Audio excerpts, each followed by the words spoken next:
Merci beaucoup. Seigneur, de toujours prendre soin de nous. C'est toi qui tiens l'alliance, c'est toi qui t'occupes de nous.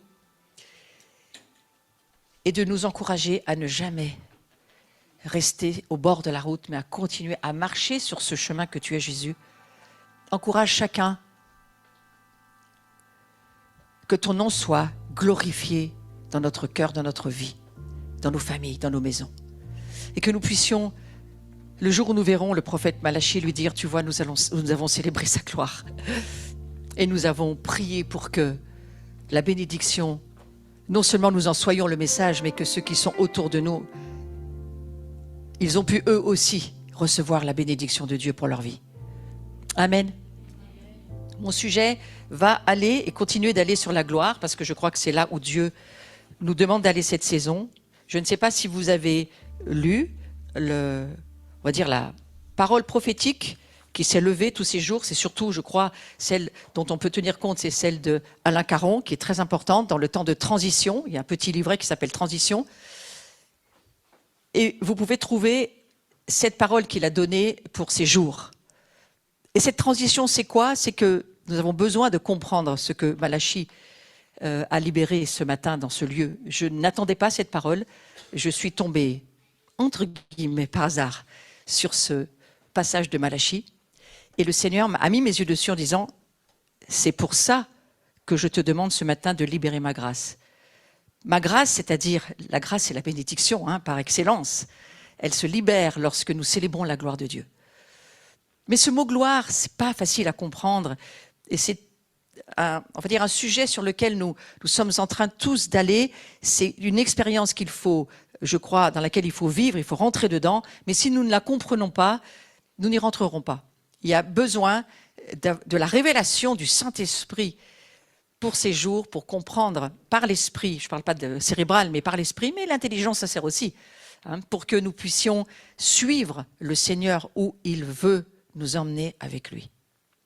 Alors quand on lit toute la Bible, ça devient clair, mais c'est parfois pas facile d'avoir une vue d'ensemble de toute la parole de Dieu. Mais on va aller sur l'idée que l'habitat originel de la gloire, c'est quoi? Et la Bible en parle d'une façon large, que Dieu et donc son Fils Jésus-Christ, ils étaient présents en tout lieu.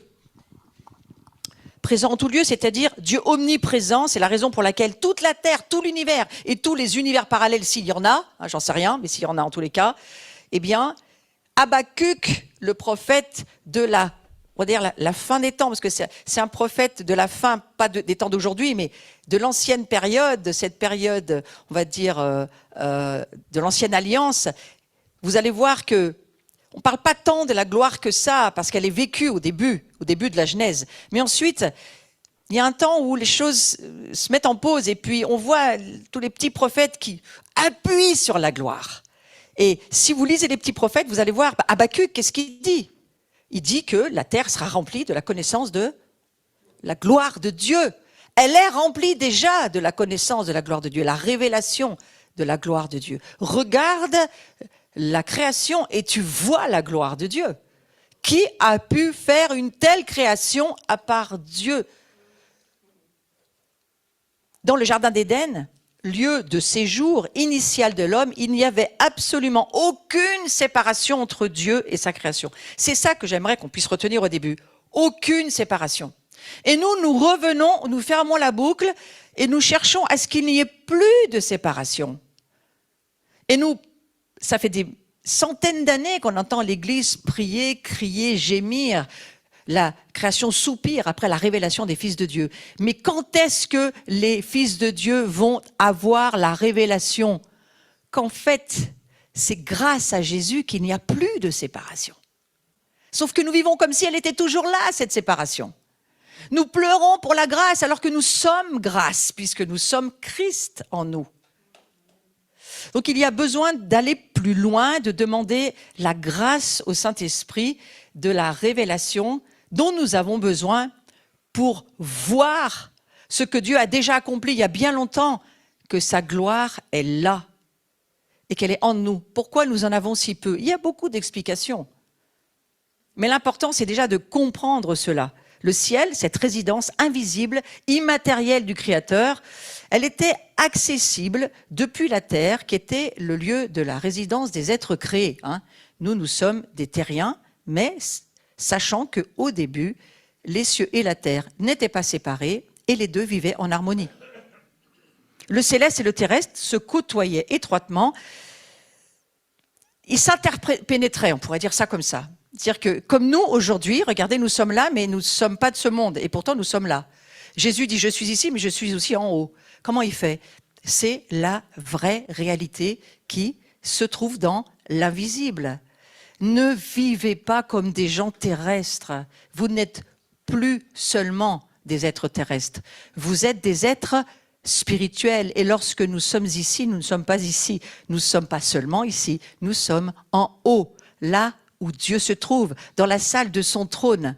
Mais comment est-ce que tu peux le savoir? Parce qu'il faut juste lire la Bible et la croire. Nous sommes assis avec Christ dans les lieux célestes.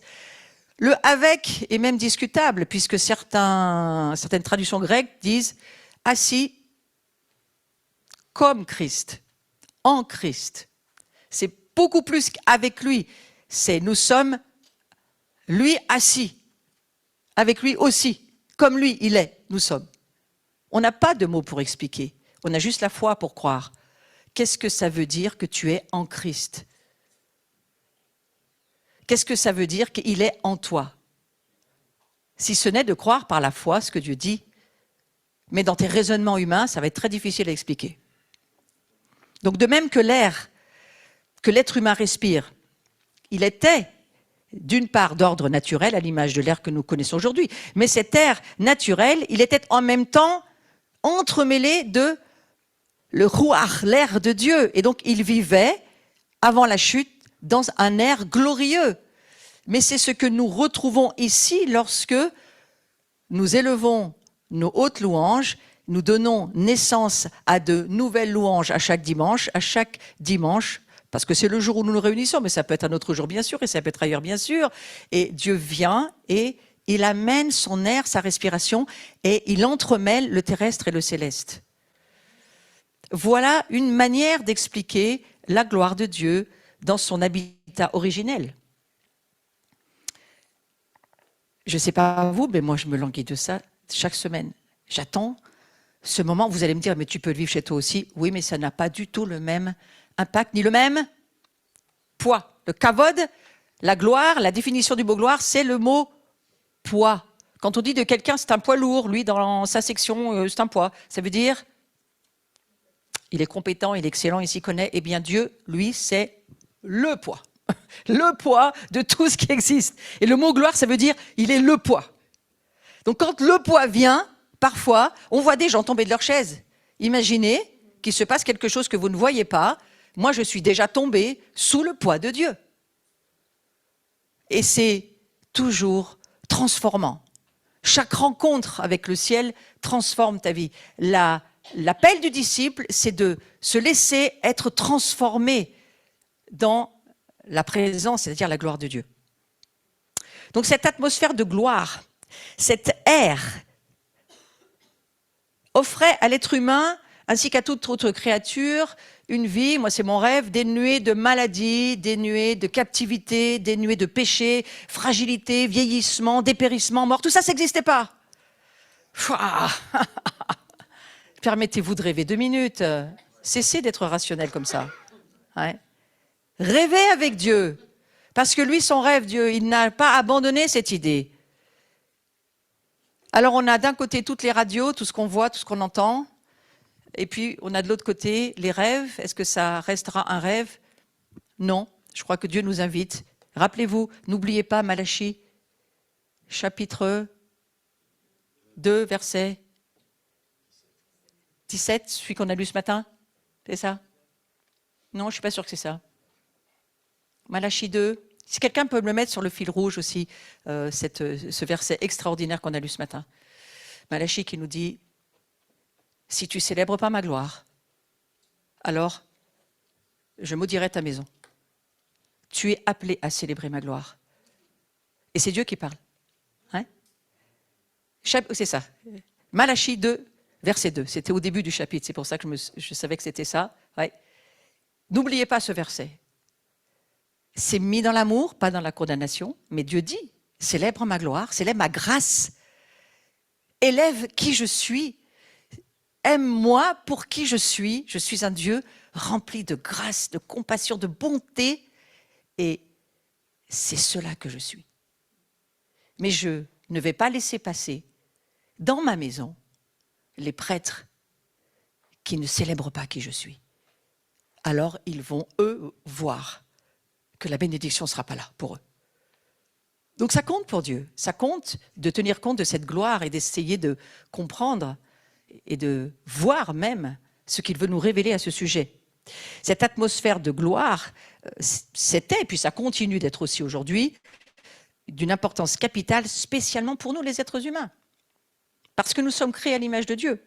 Et c'est ce qui fait que nous sommes des êtres spirituels. Donc nous sommes faits pour vivre dans une atmosphère glorieuse. Nous ne sommes pas créés pour vivre dans la pollution. Alors déjà, on le sait en vrai, dans le naturel. Regardez où on en est aujourd'hui dans ce monde qui ne s'est pas préoccupé de l'atmosphère et qui aujourd'hui est en grande difficulté. Et Dieu le sait bien. Donc c'est uniquement dans cet espace de vie que l'être humain peut pleinement accomplir sa destinée divine. Je vous répète cette pensée impressionnante. C'est uniquement dans cette atmosphère de vie que nous pouvons vivre notre destinée divine. Nous ne pouvons pas vivre notre destinée de fils et de filles de Dieu hors de cette atmosphère de gloire. Donc vous comprenez bien pourquoi un nombre certain d'églises vont disparaître puisqu'il n'y a pas de présence de Dieu dans certaines églises. Quand je parle d'église, je ne critique pas une dénomination, je parle de personnes, puisque nous sommes l'église. Donc des gens vont disparaître. Et bien entendu, des communautés vont disparaître, puisqu'ils ne vivent pas dans cette atmosphère de gloire, pour lequel Dieu nous dit, je vais guérir, je vais libérer, je vais me révéler, je vais amener mes miracles, mes prodiges. Moi, je veux toucher ce monde que j'aime. Mais il n'y a que moi qui peux le faire, toi, tu ne peux pas le faire. Et pour que tu puisses le faire, il faut vivre dans cette atmosphère de gloire. L'œuvre que j'ai préparée d'avance pour toi, que ce soit ta maison, que ce soit l'endroit où tu travailles, ou que ce soit même ton cœur, s'il n'y a pas cette atmosphère de gloire, tu ne peux pas accomplir ta destinée en Jésus-Christ. Et lorsque moi j'ai réalisé cela, ça fait 20 ans, 30 ans que j'enseigne l'identité chrétienne, mais il y a quelque chose de plus qui s'est impacté dans ma révélation. J'ai dit, mais alors Seigneur, effectivement, il va falloir véritablement y prêter attention. C'est ce que dira Pierre, prêter attention à la parole prophétique. Pourquoi il dit ça? Parce que Jésus l'avait prévenu, lui, qu'il allait le renier 3 fois, il n'a pas cru, le coq a chanté, et tac, et plus tard, il écrira dans ses épîtres, Pierre, eh bien, nous ferions mieux de prêter attention à la parole prophétique, c'est-à-dire quand Jésus nous dit quelque chose, ça serait bien d'en tenir compte. Voilà. Alors, tenez compte de la parole prophétique que vous entendez, tenez compte de ce que Dieu dit à certains prophètes, à d'autres apôtres, à d'autres personnes en charge des œuvres, et qui, elles, se préoccupent de la parole prophétique. Et elles feraient bien de le faire en tous les cas. Et donc, pour accomplir notre destinée, il va falloir vivre dans cette atmosphère de gloire. Et le Seigneur nous a donné une super clé ce matin. Donc, j'aimerais vraiment qu'on s'en souvienne. Hein. Une super clé. Redonnez-moi le verset qui fait naître de nos lèvres la louange. Ésaïe 57, versets 17 à 19. Mais je dirais que celui-ci, qui fait naître la louange sur nos lèvres, c'est le verset 19. Voilà une clé. La gloire s'installe lorsque la naissance est venue en nous et que nous continuons à faire grandir. Vous savez, quand un bébé naît, ça ne suffit pas, il faut qu'il grandisse. Hein. Et le royaume de Dieu, c'est quelque chose qui est en nous, mais qui doit grandir. D'ailleurs, la préoccupation de Dieu pour nos vies, c'est de nous grandir. Leçon 6 de la vie du disciple. Ce que je souhaite, mon fils, ma fille, c'est que tu prospères à tous égards, mais que tu grandisses et que tu deviennes un homme et une femme mûrs Mûr, ça ne veut pas dire qui sait tout, ça veut dire au contraire, qui sait qu'il ne sait pas grand-chose, mais qu'il a besoin d'apprendre encore. Ouais. Alors c'est uniquement dans cet espace de vie, uniquement, je ne peux pas vivre hors de la gloire. C'est comme le poisson qui ne peut pas vivre hors de l'eau. C'est comme l'oiseau qui ne peut pas vivre sans voler, sans l'air. Eh bien nous, ce qui nous fait vivre, c'est la gloire de Dieu. Et j'étais très encouragée finalement, parce qu'il y a de nombreuses années, le positionnement de l'abri. Nous avions un ancien site, aujourd'hui ce n'est pas le même, mais nous avions un premier site dont je m'occupais totalement au début. Et le positionnement de ce site, nous l'avions cherché, et c'était mieux vivre sa présence. Et nous y sommes toujours. Aujourd'hui, on dirait peut-être apprendre à vivre dans la gloire de Dieu. Cette atmosphère vitale pour nous. Et cet espace de vie de la gloire, il va nous permettre de nous épanouir dans tout ce que Dieu avait prévu pour nous avant la fondation du monde. C'est Dieu qui prévoit que nous vivions de sa respiration. D'ailleurs, on lit dans le livre de la Genèse que Dieu souffla dans les narines de l'homme et il anima, c'est-à-dire il amena la vie. On pourrait dire, la gloire est rentrée dans la vie de l'homme qu'il avait créé. Cette respiration sans laquelle on ne peut pas vivre. Donc on voit bien qu'en Éden, l'homme, il évoluait dans cet espace de vie harmonieux, protégé, à l'abri de toute autre influence extérieure, opposée à Dieu. On pourrait voir ça un peu comme une bulle. Vous voyez ? Et je me suis rendu compte qu'en fait, Dieu est en train de recréer aujourd'hui, c'est comme une renaissance, des lieux bulles, des lieux où il choisit des endroits et il a préparé une œuvre et il veut y mettre, vous savez, on voit ça dans certaines publicités pour partir, j'y suis jamais allée, mais j'ai trouvé ça assez extraordinaire, des publicités où on part en vacances, et des grandes bulles en verre, et il y a une espèce d'hôtellerie à l'intérieur, des divertissements, et on peut, la jungle, des trucs aquatiques, sous des grandes bulles de verre comme ça, et on peut y passer ses vacances. Je ne sais pas si vous avez déjà vu des publicités de ce genre. C'est très intéressant.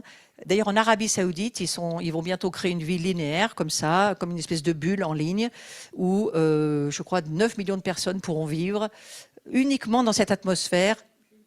Moi, ça m'a beaucoup parlé. Pourquoi ? Mais parce que la gloire de Dieu, aujourd'hui, ne peut pas se mettre n'importe où. Il y a trop de ténèbres.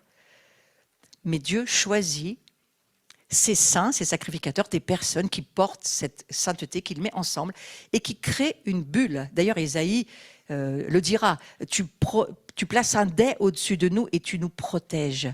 Mais en fait, c'est cette gloire qui est là. Et nous formons comme on va dire une bulle lorsque nous sommes ensemble. Et la gloire de Dieu peut venir parce que nous lui offrons comme une piste d'atterrissage pour qu'elle puisse arriver ici.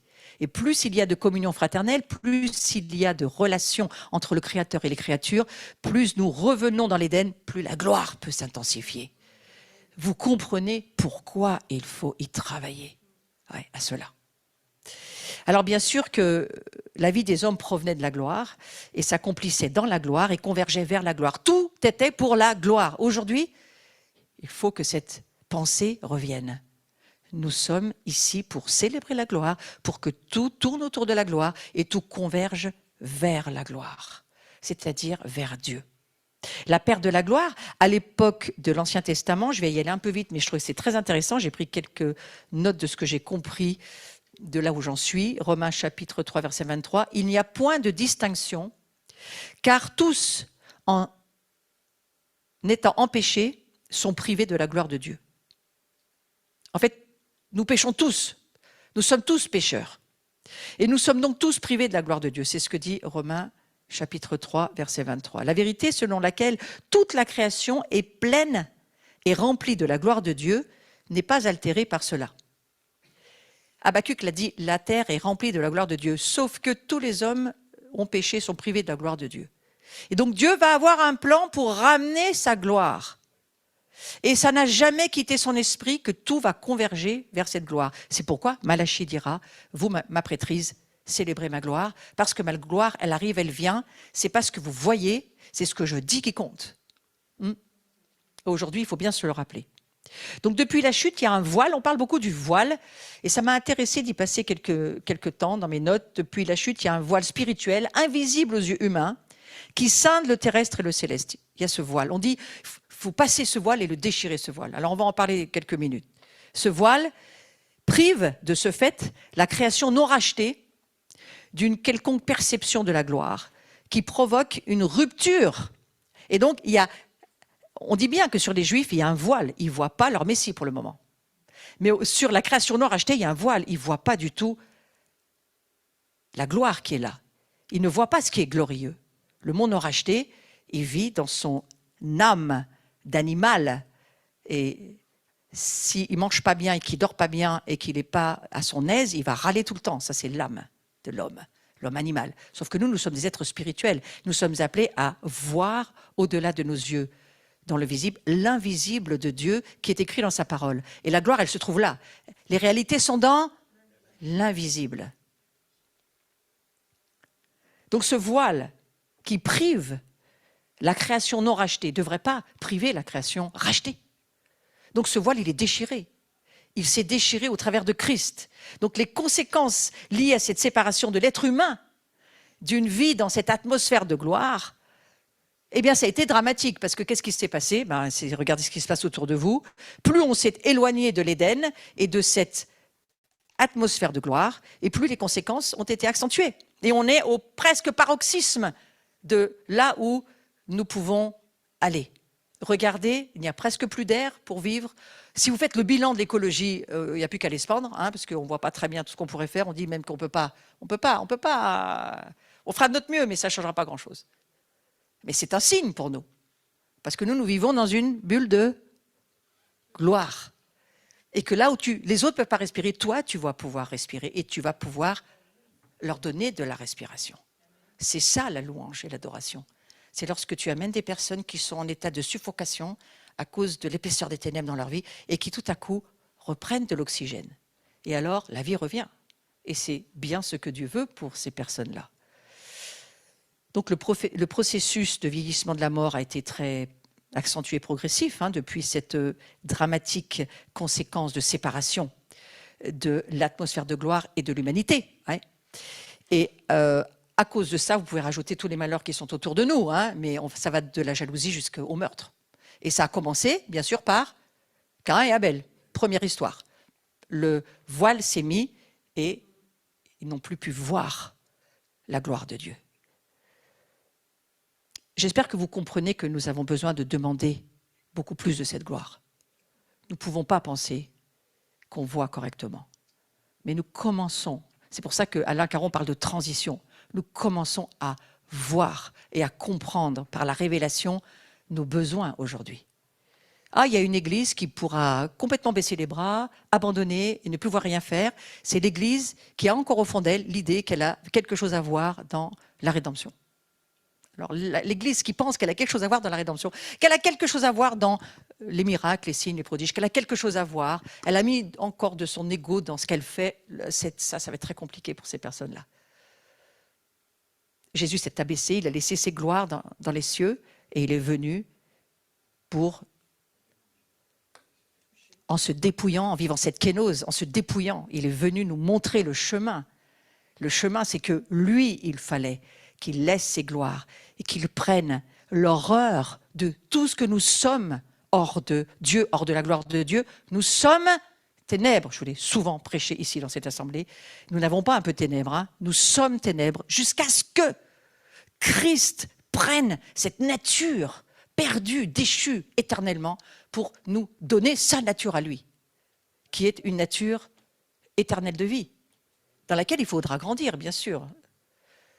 Mais c'est ce que nous sommes. Et cette semence incorruptible, vous savez quoi ? Satan ne peut pas faire grand-chose contre ça. C'est très difficile d'aller arracher une semence incorruptible chez quelqu'un.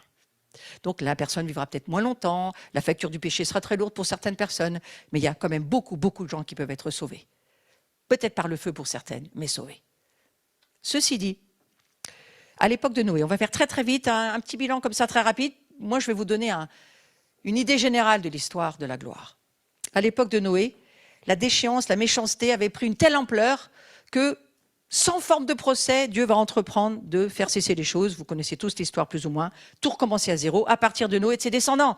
Mais on se rend bien compte, dans Genèse 6, 7, 8, 9, il suffit de lire les chapitres, que ça n'apportera aucun changement majeur et qu'au contraire, dès la sortie de l'arche de Noé, ça recommence aussi dramatiquement que ça n'avait cessé au début. Voilà. Cette tentative confirme le fait que l'être humain ne pouvait réellement pas vivre en dehors de la gloire de Dieu. Moi, c'est ce que ça me fait comprendre. L'être humain ne peut pas vivre sans la gloire de Dieu. Oui, ils ont été gardés. Alors moi, j'ai fini par me dire que dans cette arche, il y avait certainement une bulle de gloire de Dieu pour que tous ces animaux restent tous en vie, que ça se reste calme et que ça... Et il y avait un truc de Dieu dans cette arche. J'ai repensé ce matin en me levant, je me disais, mais c'est quand même Dieu qui a fermé la porte de l'arche. Et je pense qu'en fermant la porte de l'arche, il a dû y mettre sa gloire. Je ne sais pas, je ne comprends pas, un truc absolument impensable pour nous. Parce que mettez déjà un chat et un chien dans la même pièce, nous, ce n'est pas possible, ça ne fonctionne pas. Enfin, chez moi, en tous les cas, ça ne fonctionne pas. Donc, il y a quelque chose que nous devons comprendre. Nous ne voyons pas la gloire, mais relisons la Bible et demandons à Dieu de nous faire voir la gloire. J'ai repensé à tous les voyages que nous avons faits dans les nations. Et sur chaque voyage, le Seigneur m'a dit, tu n'as pas vu ma gloire, elle était là. Tu n'as pas vu ma gloire, elle était là. Tu n'as pas vu ma gloire, elle était là. Tu n'as pas vu ma gloire, elle était là. J'ai fait, oh là là, Seigneur, il faut qu'on voie ta gloire. Parce qu'on sera dans l'émerveillement de nous rendre compte. Alors bien sûr, on a nos luttes, nos combats, on a nos difficultés, quelles qu'elles soient. Mais nous devons d'abord voir la gloire de Dieu. La gloire de Dieu d'une église qui existe encore, alors que Satan a tout fait pour la détruire. On est encore là, regardez. On va prendre la communion tout à l'heure. On n'a jamais cessé de le faire depuis que Jésus est ressuscité. Extraordinaire gloire. Pour réintroduire la perception de la gloire, ainsi qu'une vie glorieuse sur terre, et permettre à l'homme de mener à nouveau une vie au sens véritable du terme, eh bien Dieu, il a dû intervenir lui-même. Donc après Noé, qu'est-ce qui se passe? Abraham, qu'est-ce qui se passe? Bon, cette intervention, elle débute avec l'appel d'Abraham, on l'appelle le père de la foi, et c'est vrai qu'il avait beaucoup de foi, Abraham. La terre promise de Canaan, qu'Abraham rejoint, qui devient au sein de l'Ancienne Alliance. Qu'est-ce que ça devient?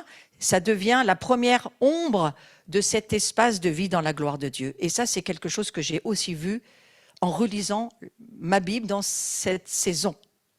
Mais en fait, toute la traversée du désert, il voit la gloire, la nuée devant, la nuée derrière.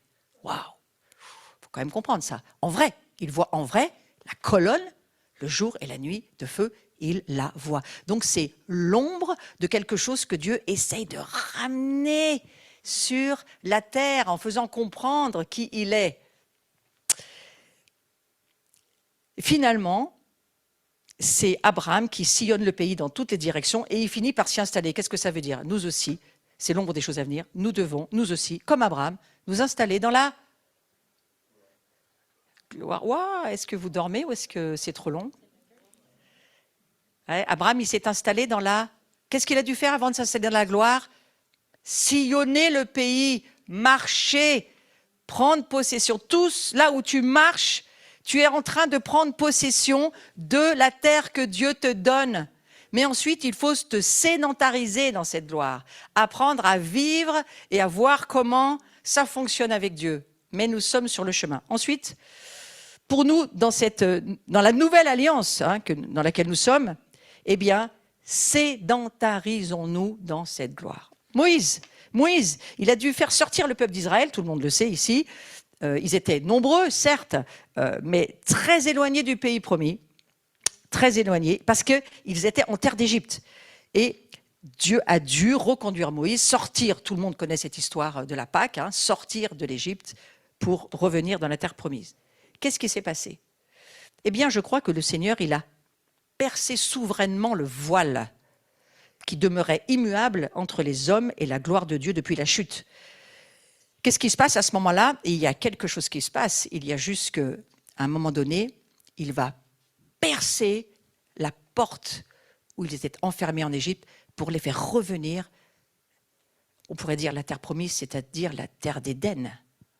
Dieu est en train de les ramener dans la gloire. Mais relisez toute l'histoire de Moïse avec cette perception. Cette perception qu'il a fallu vivre ce temps d'Égypte. apprendre des leçons, comme Moïse a dû les apprendre des leçons. Hein, il a été à la droite de Pharaon, fils de Pharaon adoptif, hein, comme nous on est adoptés de Dieu, je ne compare pas Pharaon à Dieu. Mais ensuite, il a dû partir faire ses classes dans le désert. Puis quand il a assez fait ses classes, Dieu lui a dit, Moïse, maintenant tu vas devenir un libérateur pour tes frères. Combien d'entre nous, Dieu nous l'a dit? Qu'avons-nous fait? Que faisons-nous pour cela? Donc ne prenez pas cette question comme une accusation, prenez-le comme une interrogation en disant, bien Seigneur, moi aussi, je veux aujourd'hui participer avec ce que tu es en train de faire au retour de ta gloire, parce que ce n'est pas moi qui vais libérer le peuple, c'est toi. Par contre, nous, qu'est-ce qu'on fait? On porte qui il est. Donc on porte cette gloire. Voilà notre appel aujourd'hui. Donc il en résulte que la toute première manifestation tangible, donc accessible à l'être humain, avec ses sens naturels de la gloire de Dieu dans le monde déchu, eh bien, elle se produisit sous forme de nuée le jour et de feu la nuit, et ça, on le lit dans Exode 40, mais ensuite, plus particulièrement, on va le lire sur le Sinaï. Le Sinaï, c'est Exode 19, quand on voit cette espèce de nuée profonde qui est là et qui entoure cette montagne, voilà ce que nous appelons des manifestations de la gloire. Dans l'Ancien Testament, c'est de cela dont il s'agit.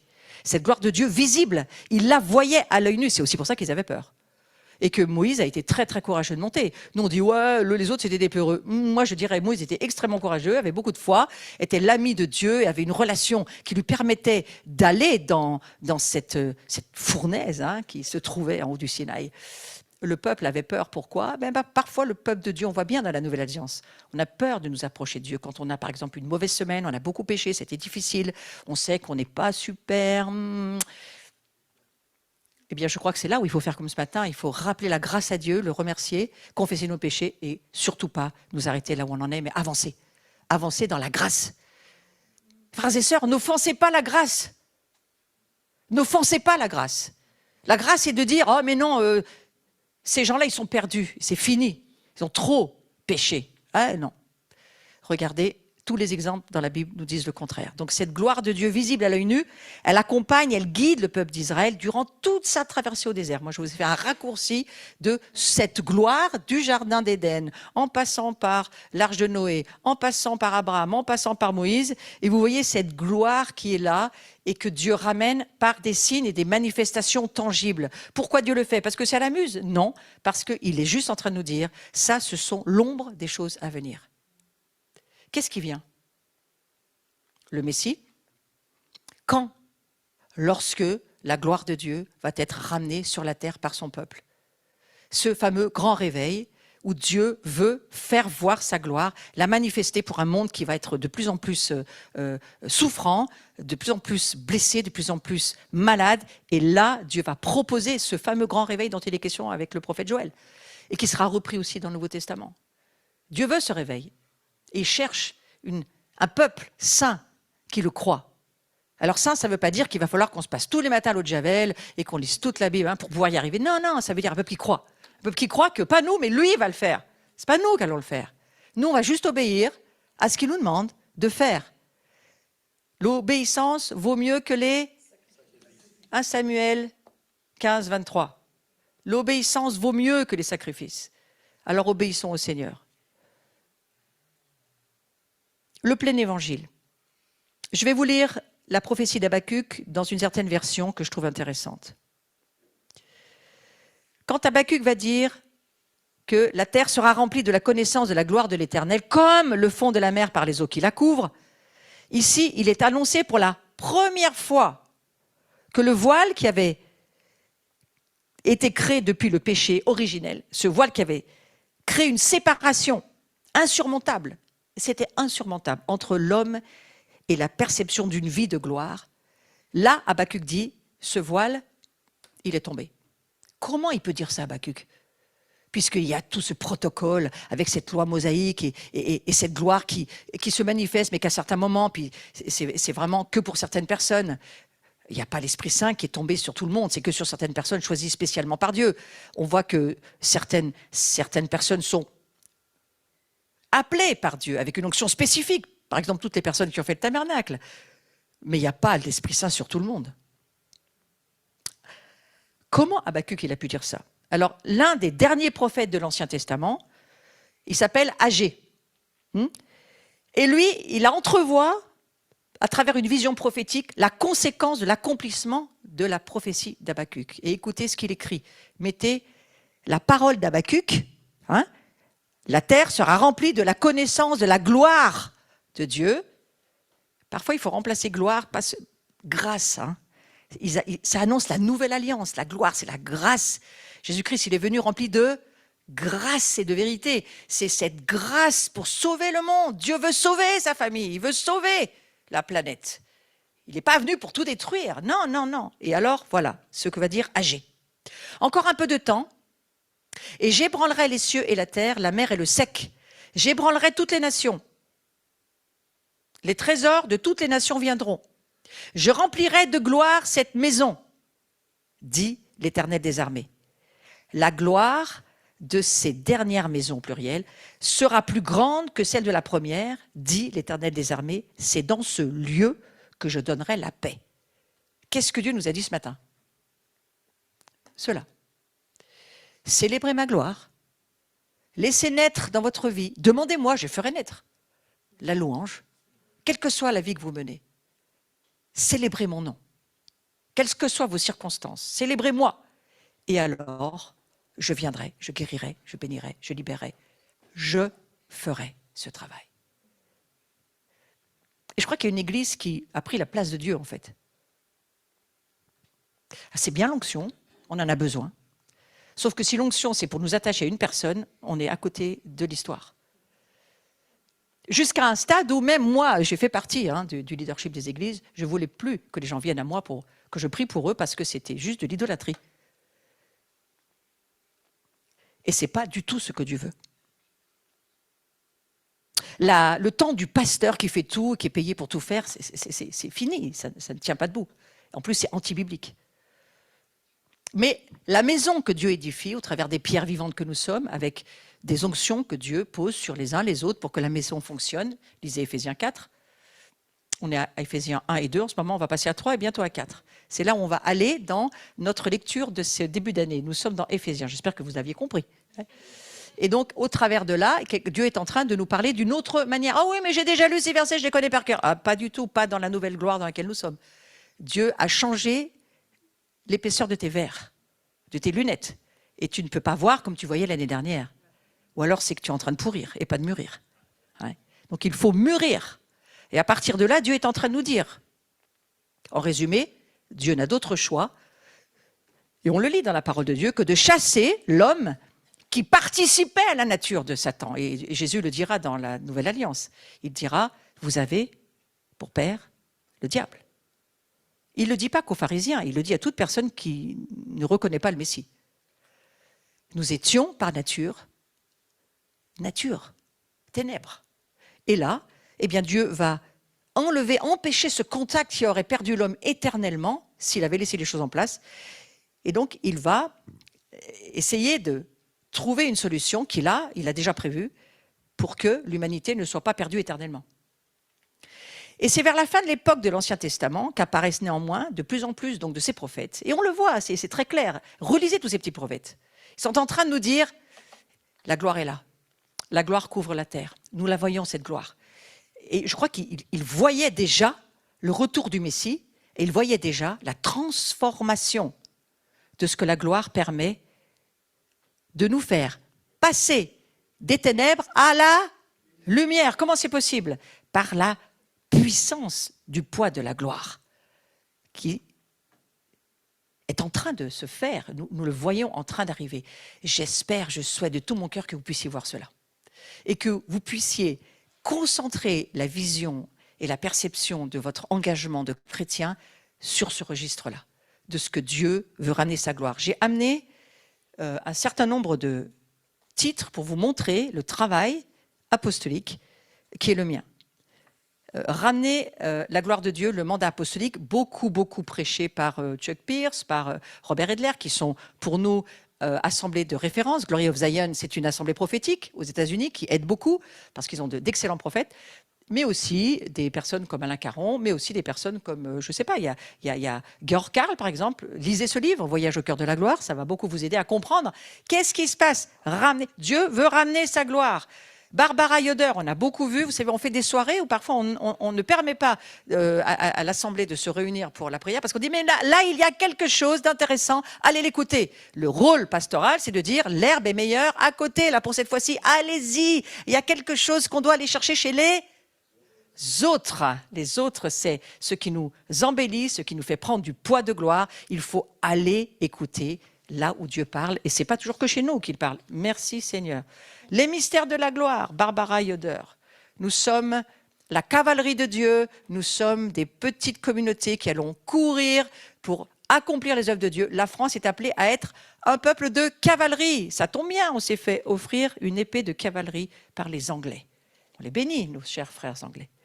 La gloire pour aujourd'hui, cette gloire dont il est question, un livre que j'ai presque écrit, la somme du résumé de tous les cours du jeudi sur la gloire de Dieu. C'est quoi la gloire? Pourquoi c'est pour aujourd'hui? Eh bien parce que Dieu change maintenant, nous amène dans une ère où nous passons, nous comprenons, nous entrons dans de plus grandes manifestations de gloire. Parce qu'il revient. Et que Jésus prépare son retour. Et il est écrit dans le Nouveau Testament que Dieu ne reviendra pas comme un voleur, comme le diable hante parfois dans nos maisons. Il va revenir en gloire et il va se faire connaître déjà par son peuple, celui qui s'est choisi, celui qu'il a prédestiné, celui qu'il a adopté et celui qu'il a consacré, engagé pour tenir la présence de sa gloire sur la louange de ses lèvres. Le Seigneur siège au milieu des louanges qui naissent du cœur de Dieu, et ces louanges, lorsqu'elles sont, et je souhaite que nous soyons extrêmement attentifs à cela, lorsque ces louanges sont simplement une parole pure qui descend du royaume des cieux, alors les choses se font directement. Non pas qu'on n'ait plus besoin des ministères, mais les ministères ne sont là que pour que le corps fonctionne. Les ministères ne sont pas là pour fonctionner, pour être des ministères. Les ministères, lorsqu'ils disparaissent le dimanche et qu'un corps fonctionne, vous avez compris Éphésiens 4. Sinon, on est toujours dans l'ancien système qui, aujourd'hui, est en train de passer. La gloire de Dieu dans sa maison, Dieu veut ramener sa gloire dans sa maison parce que sa gloire, c'est lui. Et pour cela, il faut comprendre les alliances. Si nous ne comprenons pas le peuple de l'Alliance et si nous ne sommes pas alignés et complètement en accord commun avec ce qui se passe avec le peuple de l'Alliance, nous n'aurons pas cette gloire dont il est question en plénitude. Et la croix, je finis par cela, la croix de Christ, c'est la gloire de Dieu. Il est mort pour pouvoir amener tous ses fils et ses filles à sa gloire. C'est-à-dire qu'ils comprennent qu'ils sont appelés à porter Christ et à laisser Christ se libérer de leur vie au travers de la diversité, la complémentarité, la pluralité de qui nous sommes, des dons que nous sommes, le hérad que nous sommes ensemble, qui n'est qu'un, mais qui ne fonctionne que si il n'y a pas de mur de haine, de jalousie, de compétition, de toutes sortes de péchés qui doivent sortir du corps du Messie. Amen. Donc j'ai encore toute une autre partie que je donnerai la prochaine fois, lorsque j'interviendrai. Mais je veux juste vous dire que nous sommes appelés à cette gloire. Et nous ne pouvons pas dire « Oh, mais c'est encore une mode et on ne veut pas en entendre parler », parce que c'est partout dans la parole de Dieu. Là, nous avons parcouru l'Ancien Testament, nous parcourrons plus tard le Nouveau Testament. Nous allons voir, lisez la prophétie d'Alain Caron qui nous dit qu'aujourd'hui, le texte d'Hébreux 12, c'est le texte qu'il faut lire pour aujourd'hui. Hébreux 12, nous nous sommes approchés de Sion. Donc nous sommes en train de revenir non seulement dans l'esprit à Sion, c'est-à-dire à Jérusalem et à ce pourquoi le Messie revient, pour régner à Jérusalem, mais nous nous sommes aussi approchés des justes, de la cité céleste. Nous nous sommes approchés d'une dimension spirituelle dans laquelle il nous faut la gloire pour pouvoir le vivre. Amen. Seigneur, je te remercie. Je vais terminer là-dessus, je vous invite à vous lever. Seigneur, je te remercie de ce que tu nous aides chacun et chacune à nous ouvrir, à recevoir la révélation de ce que tu souhaites et désires pour chacun d'entre nous dans ces jours qui sont là devant nous, cette nouvelle ère dans laquelle nous sommes entrés, ce temps qui se termine mais qui n'est pas encore terminé, mais cet âge qui arrive et qui est en train d'arriver de plus en plus, et cet âge qui vient, qui s'interpénètre avec ce monde qui s'en va, cette interpénétration des royaumes, Seigneur, c'est là où ta gloire, elle vient. Que nous puissions avoir faim et soif de toi, c'est ma prière. Seigneur, je veux, en ton nom, te demander pardon pour l'apathie, la passivité, l'envie d'être vu, reconnu, ou je ne sais quoi, ou même le ras-le-bol. Certains en ont marre, certains veulent abandonner toutes les choses. Mais Seigneur, je prie que pour chacun d'entre nous, nous ayons faim et soif de ta gloire. Faim et soif de toi, qui crée en nous, fait naître en nous des hautes louanges. Donne-nous une perception de voir ta gloire avant tout le reste, de te chercher toi, de croire dans ce Dieu que tu dis que tu es, rempli de bonté et de grâce, et que nous traversions les souffrances que nous avons à traverser en te louant, en te rendant la gloire, en te remerciant.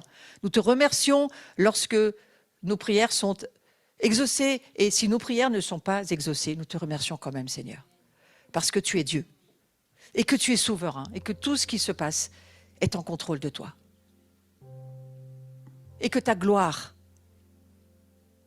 nous puissions saisir qu'elle est partout, dans tout ce que nous vivons, dans tout ce que nous traversons. Que nous puissions être ces Josué, ces Caleb, ces Moïse, ces Abraham, ces Jean-Baptiste, qui ont vu, qui t'ont vu, et qui sont tombés amoureux du Dieu que tu es. Et qui ont, comme David, a été un homme qui t'a tellement aimé dans son cœur. Il est devenu ton ami. Nous puissions devenir tes amis. Ouais. Nous puissions saisir que nous sommes ta famille. Que tu es un Dieu éternellement bon. Et que quand tout va bien, c'est facile. Et que quand tout va mal, eh bien, ça sera quand même aussi facile. Parce que tu vas nous aider chacun. Et que dans tout ce que nous vivons, ça va concourir pour notre bien. Merci Seigneur pour le bien que tu nous fais ce matin. Merci, nous te glorifions, nous te rendons la gloire de nous avoir choisis, prédestinés, adoptés, consacrés, engagés pour te servir et être les hommes et les femmes que tu veux que nous soyons. Merci parce que tu pardonnes nos péchés. Merci parce que tu effaces avec ta gomme les offenses sur nos vies. Merci parce que tu nous as donné ton nom et que si en nous il y avait des obstacles, eh bien en ton nom nous pouvons nous libérer. En ton nom nous amenons la guérison, la délivrance. En ton nom nous amenons la force de la vie. Et nous continuons à croire que au milieu des louanges que nous élevons, tu nous guéris, tu nous délivres, tu nous rends la vie. Amen.